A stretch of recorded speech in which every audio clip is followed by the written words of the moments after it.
Hey everyone, welcome back to our Maya 2017 series on our solar system project. So far as our animation lies, we got done all the way up to Neptune. Sorry. So we just got to go through and rinse and repeat the process we were using for animation on the other ones. So we'll just go ahead and select each moon here. So just shift select each one. Shift select Neptune last and hit P for parent. I'm just going to go through and do this to all of them so I don't have to rinse and repeat the entire process for each one individually. I can just do them all at the same time. Okay. And I'm going to go ahead and also do the rotations at the same time. So starting on frame 1, I'm going to go ahead and hit S, go to frame 250, and I'm just going to put in a rotation value of 1080. Okay, and I can go ahead and scrub this now and see if the planet's spinning. It's good. We'll go ahead and select, I'm sorry, this one here. And same deal, I'm going to go to frame 1, hit S, go to frame 250, enter a value of 1080.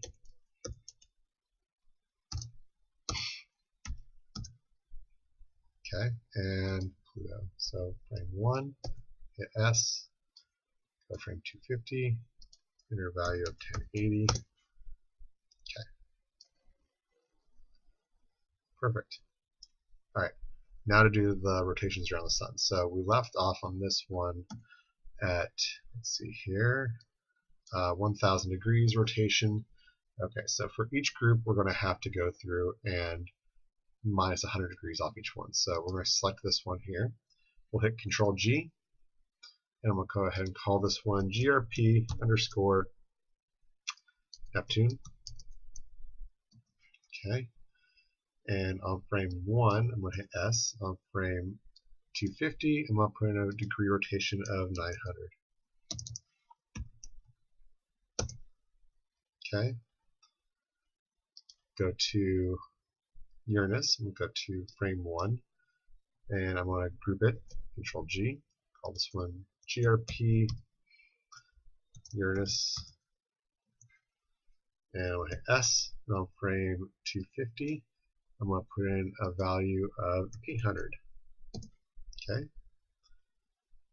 good, and then we're going to go to Pluto, and on frame 1, I'm going to group it first, sorry. Group, and we'll call it GRP underscore Pluto. Hit S on frame 250, rotate Y, value of 800. Or no, I'm sorry, 700. Okay, so let's see here. Perfect. Alright, so with that, all of our planets are animated. Now let's go ahead and also do a test render first, okay? Before I do that, though, I want to make sure I'm set up to work with. Right now, by default, it's going to use the Arnold renderer, and I actually want to use my software. Okay, and let's do a little test render here and see what this looks like. Okay, that looks pretty good. Looks a little blown out, and that's just because we have the default light turned on. Let's give it a little bit more light, though. Let's go ahead and have the sun illuminate. I think that I had somehow undone that effect. So let's go to our attributes, and if you click on your sun and these little tabs up here, your sun shader will be the last one on the right. So if we hold down this button here, so you see Lambert Sun. Now we can go over to Special Effects, bump the glow up a bit, bring the incandescence up a little bit. Let's go ahead and do another test render here. Okay, that's good. A little bit too much, actually. Let's bring down the glow intensity down to, let's say, 0.16. Okay. Ooh, that's even a little too bright. Let's go down some more. Say 0.8. That's better. I can be okay with that. Okay. Alright, so let's also create ourselves maybe some stars. Yeah, I think that we can create some stars. And the stars, they're essentially the same thing as the sun, right? So maybe I can just duplicate the sun and do a little cheat here. There's two different ways I can do this. And One is to have actual objects be the stars, and I have them placed out far enough to where they have a star-like appearance.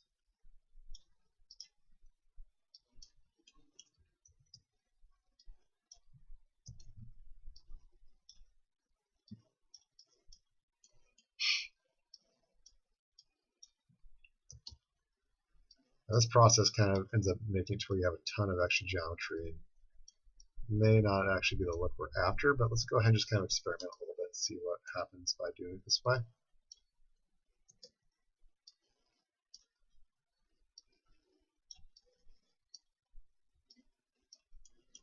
Okay, so let's see what that part there looks like. If it looks okay, then I'll duplicate the rest of them and just fill in the area. Yeah, that doesn't look too bad actually. Let's go ahead and do that. So I'll select all this group now, and I'll just duplicate that. Bring it over here. Select all these. Duplicate that.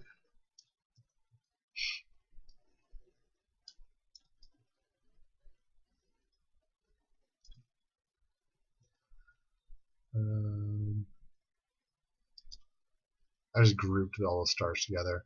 I'm going to add some free transforms for some reason on here, so let's go ahead and put that back on. I'm also going to use something called center pivot. So I'm going to use center pivot now. That brings with a group, it makes it to where the handle goes back to the center, so that makes it where I can rotate these star groups.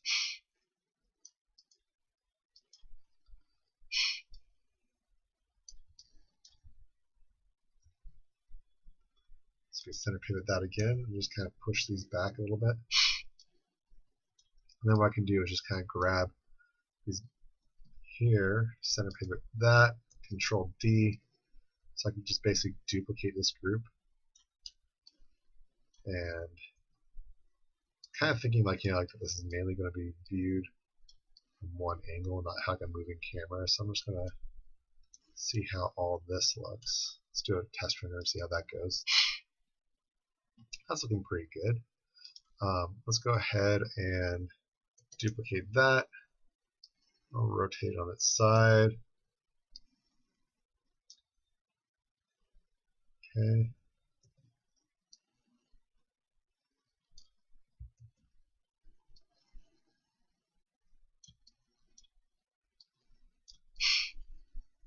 That looks random enough to be maybe some stars. Let's go ahead and do another test render and see how that looks. Okay, that looks pretty sporadic. You can buy that. Okay, and let's see what happens if I get a little bit closer here. Let's do another little test render here. Okay. I do want this to be still a little bit too bright for me, so I'm going to go to that sun shader and I'm going to bring this down to 0.04. Let's go ahead and fire off another render. Now it's getting a little bit better. Okay. Alright. So now we have this looking the way I want. Now I need to create myself a virtual camera to kind of sit in here. So I'm going to go ahead and create cameras.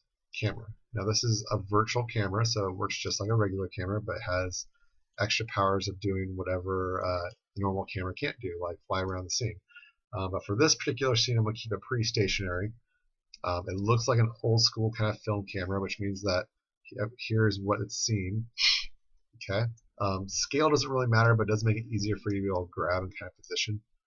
If you hit F to frame, it'll make it to where you're now able to pivot around this guy here. So just select this, hit F, frames into the scene, and it makes it to where now as you're rotating with Alt and left mouse button, you can pivot around this guy here.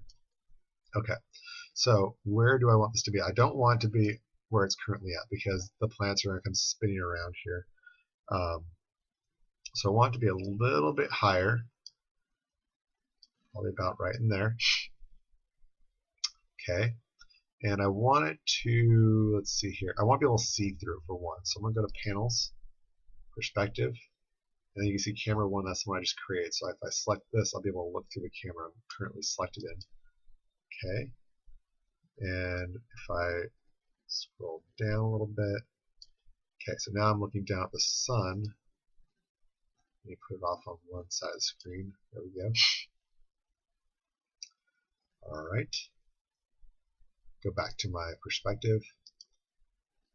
Okay, so now it's looking down at the sun. Now if I want this to kind of animate away from this whole spin out as it's happening, I probably want to do it from this view. So on frame 1, I'm going to go ahead and hit S. I'm going to animate my virtual camera so it kind of does a dolly away. So let's say on frame 250, I'm going to have it go out about that far, maybe down, and a little bit more up. So let's see here.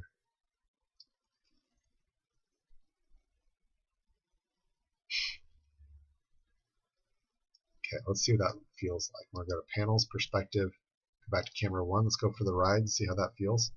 So I'm going to hit play. Camera slowly panning away. Okay.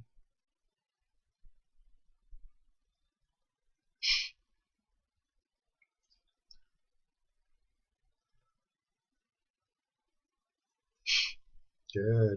Alright, that looks really good. Alright, so we have our animation done. Let's go ahead and go back to perspective. Okay, so we're all done here. We have stars, we have our virtual camera, we have all of our solar system created with textures added, so we're pretty much all done. Now the only thing we have left to do is to do a final render. Now, before I have anyone do a render, typically I like to have them do a play blast first. That lets them see what it's going to look like when they render it out, when it plays back in real time. Okay. I was testing to make sure that none of the stars were inside where the planets were at. But okay, so we're going to go to Window, and down here you'll see Play Blast. I'm going to go to the submenu over here, go to the options. So now it has time slider, so it'll do all the time slider, or I can do start and end and tell how much of the time slider I want to do a play blast for. And what it's going to do is just going to do a little video played back at the speed that I'm going to have it animated at, and it's going to be from the viewport quality. So it's not going to be a high res. It's not something that's actually previewing worthy or video worthy. It's preview worthy. It's not video worthy. Alright, so I don't really care too much about the quality. Yeah, view's okay. Display size from window, yeah, that's fine. Frame padding, okay. Remove temporary files, okay. Let's see here. If it's going to play from this, I need to be looking through that camera 1. Alright, so now we can just go ahead and hit play blast. And I'll go through this time slider really quick. Let me see how it's going to look. Alright. There we go.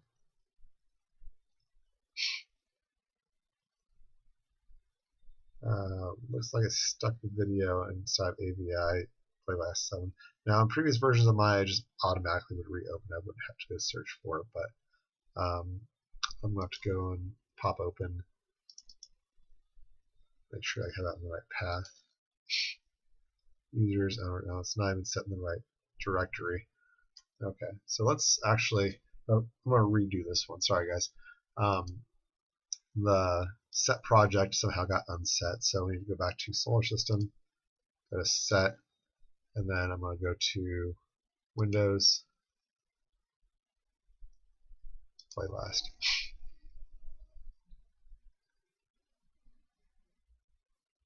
Okay. No, it's still didn't put it in there. Put it in the temps. Okay.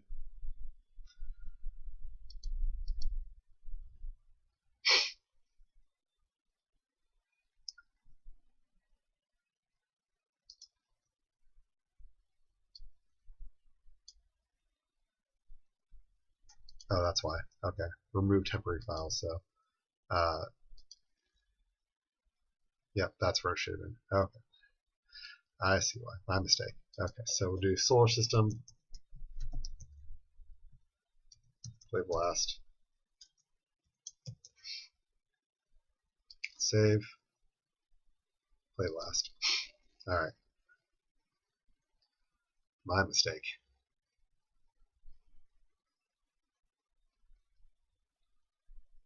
Okay. So now I can go to folders.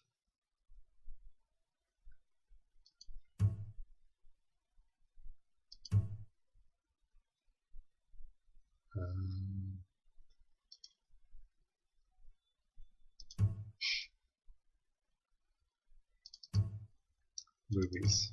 There it is.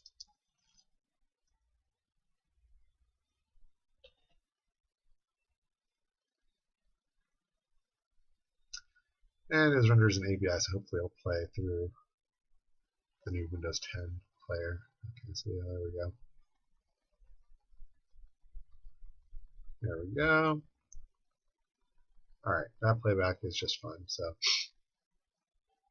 going to go ahead and close that. Close this as well. Alright, so now we're going to go into our render settings and get ready to do our final renders. So go back to our render settings over here. Maya renders these out as individual frames, like a flipbook.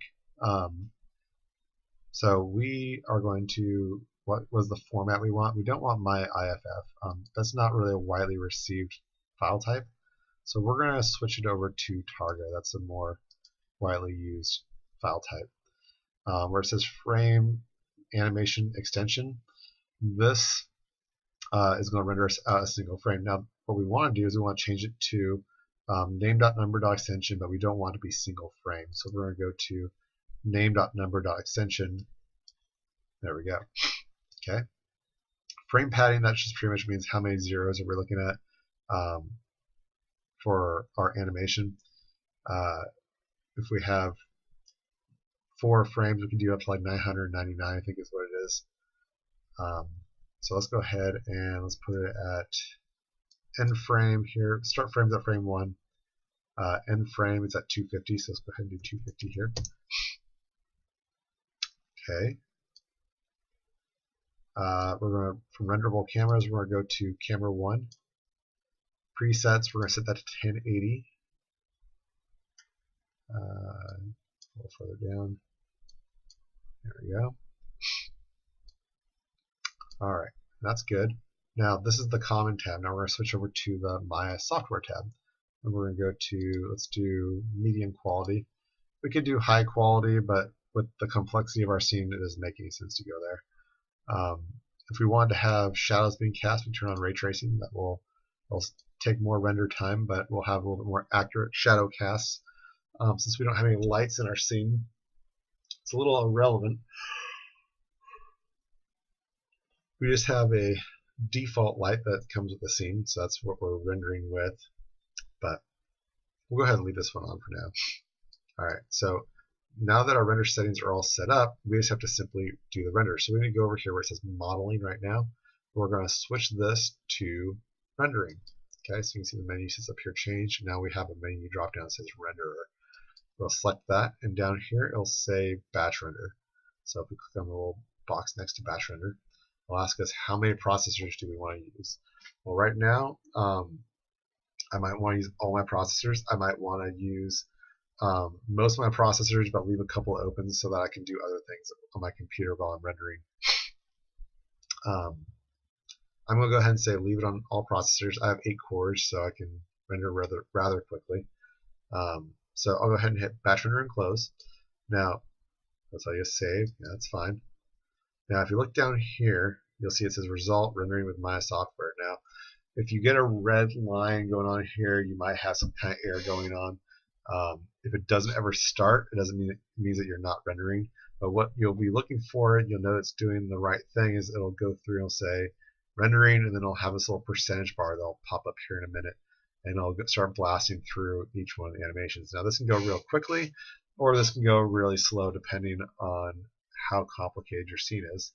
If it's really complicated, it could take a really long time to render each frame, like anywhere from like 25 minutes to a half an hour. Sometimes it can be down to like maybe 7 minutes, but 7 minutes per frame is still a really long time. But it should go rather quickly. It should end up happening within a minute. Mine's taking a little bit of time to start up with mine, so I'm not going to wait around for it to start doing the percentage runner. But that should pretty much wrap it up for this lesson. Okay, well I guess here it goes. Now you can at least see that it's running through each one of them. And you can see over here as it pops up for a second. I'm not going to go through all 250 of them, but as it's popping up, I'll kind of explain what's going on here. It shows you on each one here what the path is and where these are being rendered out to, and they're going to the images folder inside your project directory. And then if you look over at the number at the end where it says the name.number.extension, it says scene.2. So that's scene2 was the name of the file that we're working in. And it says .0007, so that tells you the frame number. The next one will be 8, and the following one will be 9, and it's just going through and rendering out each one that way. If you go over to your project, so we go back over to desktop here, go back to Maya 2017, and go over to our images. You can see that is rendering out each one of those images for our animation. When it's all done, you can go into fcheck. Fcheck will